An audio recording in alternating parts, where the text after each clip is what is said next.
All right, you guys, sorry here.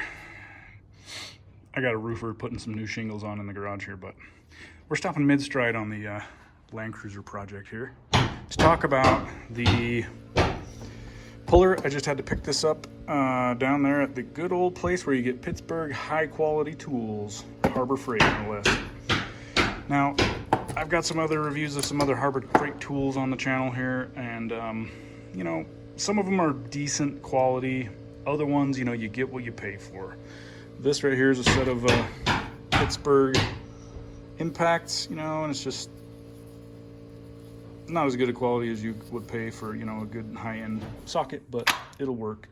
So anyway, talking about cheap tools here, you know, this thing for $20, you know, it's kind of almost like just a throwaway tool in a sense. I mean, it costs just about as much as this bag of red rags was, which is, you know, disposable for this little project here. But talking about the quality, unfortunately, I'm gonna have to return this because upon the very first usage of this thing, the threads seized in the damn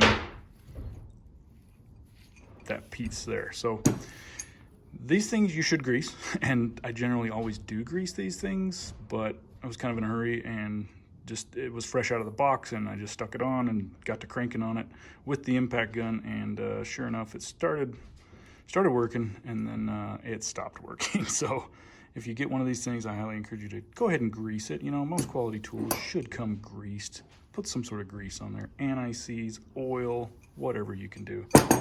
Now, as far as the overall quality, fortunately it wasn't a total showstopper for me because I have this other box of puller parts.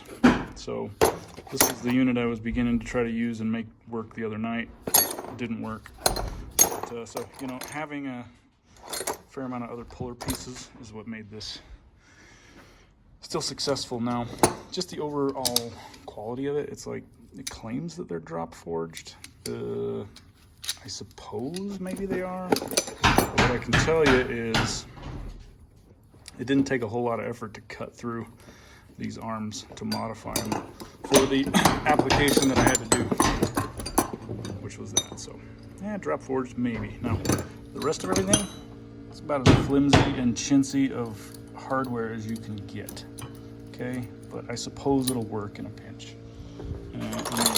You know, in comparison, I don't even know where I got this one. This is a quality USA made puller, but you know, your mounting bolts are quite a bit larger and thicker plates. So you kind of get what you pay for, but kind of sad that on the very first thing, job, I'm gonna have to take this thing back. And I just bought the damn thing yesterday, so I'm gonna see if they'll just refund the whole damn thing, because, you know, I don't generally try to buy cheap ass tools. But when it's the only thing that's available and it's just down the road and it's just $20, well, it works. So anyway, purchase at your own risk, at your own peril, and you can see the difference of the threads there. I mean, that thing's a cast iron part with large threads, which I did grease. This is some sort of cast pot metal, who knows, with super fine threads. It's like, not sure why they would go with that. If you get one, grease it up.